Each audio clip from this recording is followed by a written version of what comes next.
Infidel body armor just won't quit. For when the only thing standing between you and your life is infidel body armor. Made for the smart civilian prepper, this is the body armor you want to be wearing. Made of armored steel and capable of stopping all common North American rifle, shotgun, and pistol rounds. Infidel body armor is meant to take hit after hit. Get yours now.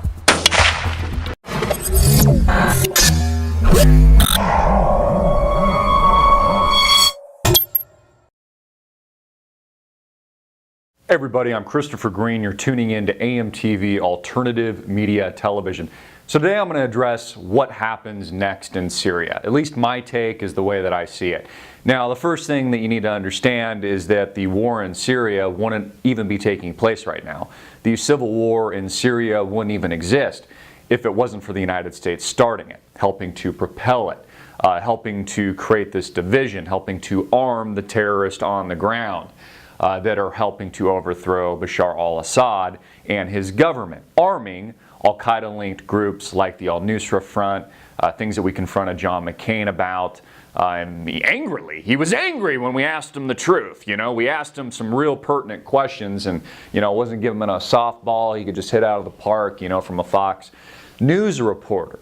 But what happens next now that Obama has created the conflagration in this part of the world? He's helped to continue it. This is a continuation of George W. Bush policies in the Middle East of warmongering and destroying independent sovereign countries so the United States can profit from the blood money. What happens next?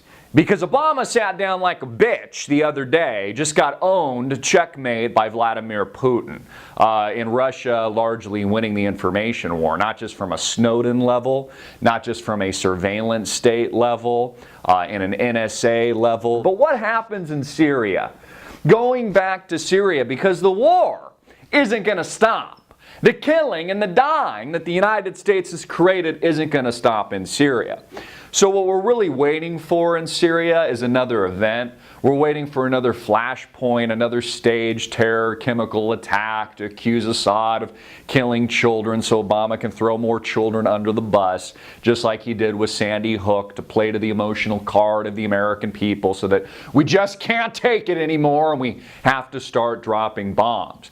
The new head of al-Qaeda, the new Durka that we're supposed to fear here in America, Team America, F yeah, said that, the weakest part of the United States is our structural weakness here in the U.S.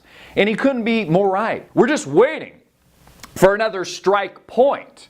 We are just waiting for another flash point, another event to expose the weakness of the giant that is the United States, that is the spoiled brat. Taking it out on the rest of the world because we've spent our inheritance money, taken out too many credit cards, and now we're going to go bomb innocent civilians.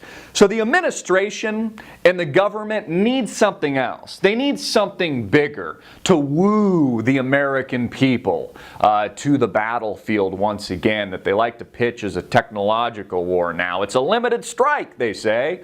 It's, robots that are fighting the war. That somehow makes killing better, like there's rules to war. Isn't it interesting that people think that chemical weapons are perverse? You can't use sarin gas, but you can blow someone away with a bullet. You can just blow their head off, or you can bomb a village of innocent children. That's fine, which is what the United States does itself on a regular basis overseas in the Middle East with its drone strikes, but sarin gas is somehow inhumane. And I want you to imagine for a minute we had an EMP attack, maybe while this video is rolling and the grid goes down. Could you imagine the chaos and the response and just the ridiculous nature of the response to the American people? I mean, I could just picture people storming out of McDonald's with barbecue sauce coming down their chin and French fries and grease all over their, front of their t-shirts, just wondering what happened. Probably most of them wouldn't even make it out of the parking lot without having a heart attack on the spot. That's America. They call us, don't awaken the sleeping giant that is America. Yeah, well, we might be giant, but we're not the ferocious beast that once was. So this is where we are in America today, waiting for the next event, waiting for the next strike point, waiting for the next flashpoint, where we get hit where it hurts, as the new head of Al-Qaeda has stated, and really hit the nail on the head, hitting our structural economic weakness here in the USA. A very, very weak point, and the weakest this nation has ever been, because perception is reality. And the perception of the rest of the world is not only do they hate us, not only have we helped to build a coalition in the Middle East that is a common enemy in the name of the USA, but this is a nation that can no longer sustain itself without bombing, raping, and pillaging other countries to feed the beast, to feed the economic engine that is structurally insolvent. And there lies the problem.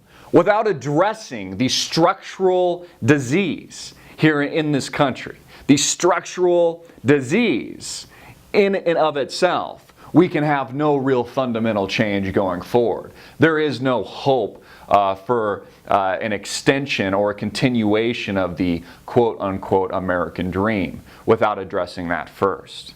And what we have are criminals at the highest law of the land, running an elite Ponzi scheme, controlling and manipulating a two-party paradigm, which really isn't a paradigm at all. It is a paradigm. It is an example of kings and queens ruling over the peasants like they did thousands of years ago, fighting to maintain that hierarchical control over the peasants of the modern day and age.